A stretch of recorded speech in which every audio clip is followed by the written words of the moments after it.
With All-Star Weekend back in Chicago for the first time in over 30 years, we thought we'd throw it back to the last time the NBA's mid-season festivities were held in the Windy City. Specifically, we're going to look back at the enduring legacy of All-Star 1988, the dunk contest, which featured what's remembered as an epic battle between Michael Jordan and Dominique Wilkins.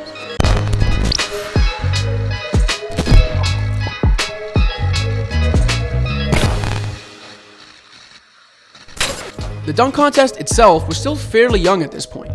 The first ABA contest, won by Julius Erving, was held only 12 years earlier during halftime of the 1976 ABA All-Star Game.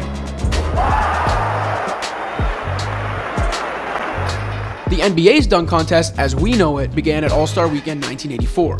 And by the time the league got to 88 in Chicago, at least one of Wilkins or Jordan had appeared in all five, with Wilkins beating Jordan in the finals of the 1985 competition. He only needs about, I think, a 40 to win this. Here he goes. That'll do it. But Jordan entered 88 as the defending champion after winning a Dominique-less event in 87.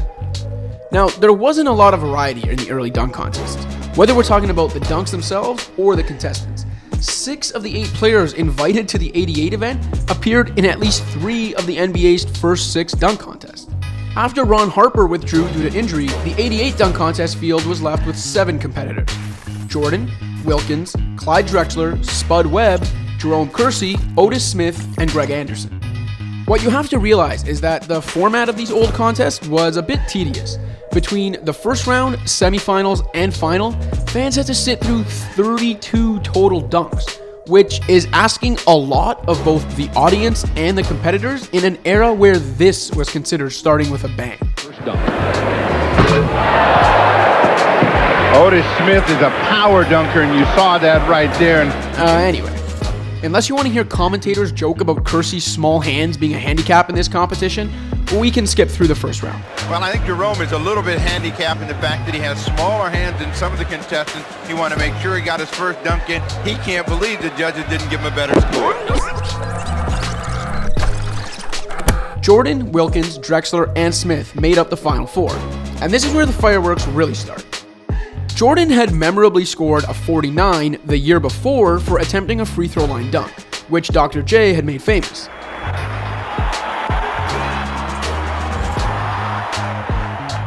So as the 88 semifinals began, with Jordan pacing the court and marking off the charity stripe with his left foot, the Chicago crowd was amped to witness greatness. His airness didn't disappoint with this perfect 50. Okay, it's T-minus 10 and counting to liftoff. Oh, they're on their feet at the stadium already.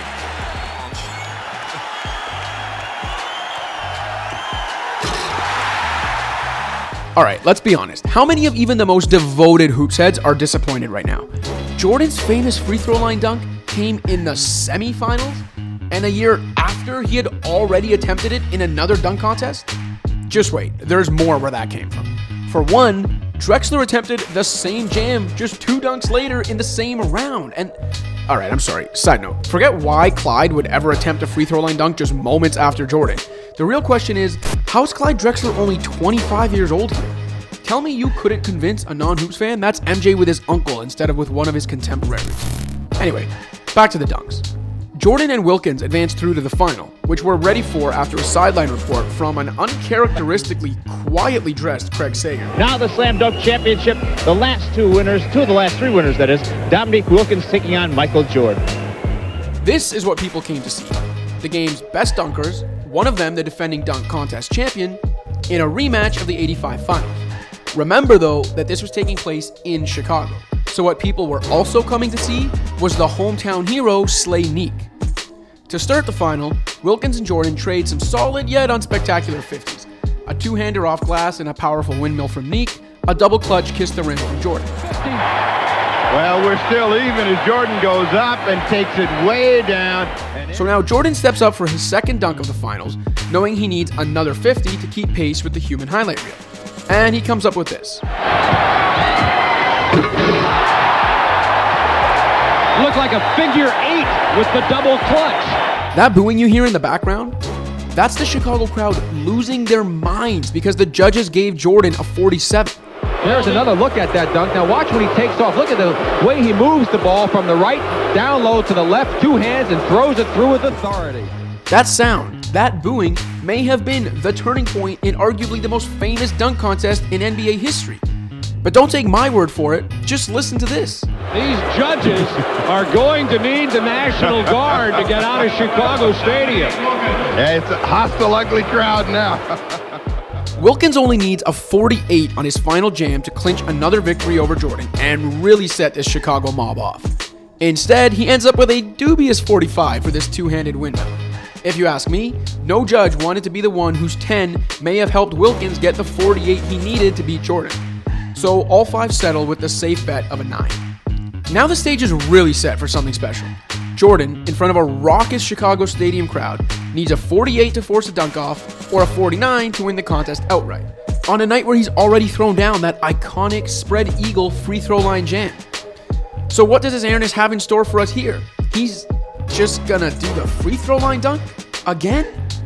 And he missed? Well, contestants get 2 chances to throw down. So Mike has another chance to redeem himself and win this thing. And to no one's surprise at this point, he takes a second try at throwing down the same dunk he used in the last round and the same dunk he used the year before. Jordan converts it, and the Chicago crowd drinks all of that MJ Kool-Aid. Well, the crowd lets you know what they think of it. Now we will wait for the judges. A 48 ties, a 49. But the judges can't give him a perfect 50 for it again now, can they? Call it home court advantage, because that's exactly what happened, which is why till this day, people old enough to remember this contest swear Nique got robbed. It's also important to remember how this contest helped craft the early aura of Jordan on a cultural level. Sure, MJ was already the NBA's reigning scoring champion and dunk champ, but he was still 3 years away from his first title. The Bulls were in the middle of only their first winning season of the Jordan era. MJ was still a year away from the shot against Cleveland and a few months away from his first MVP award. Yeah, he had that famous 63-pointer in a playoff loss against the Celtics back in '86, but in terms of singular moments or iconic images attached to his NBA legend, this night, the '88 dunk contest, that dunk, whichever of the 2 free throw line jams you choose, was the first of those images.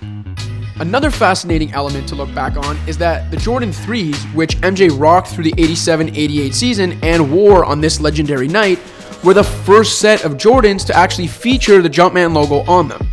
Now, the logo itself was said to be inspired by a pose Jordan struck in a 1984 Time magazine spread. But looking back, there's something poetic, and knowing Jordan, perhaps intentional, about MJ seeming to really want to burn the image of him floating through the air, left hand out, legs flailed, in our collective memories that night in Chicago. In any event, it worked. Jordan's early legend grew by leaps and bounds, and those flailed legs propelled him, his brand, and that iconic logo to another level of rarefied air we're all still breathing more than 3 decades later. They gave Jordan a 50. He defends his championship. Thanks for watching. If you liked this video and want to see more content like this, be sure to hit that subscribe button.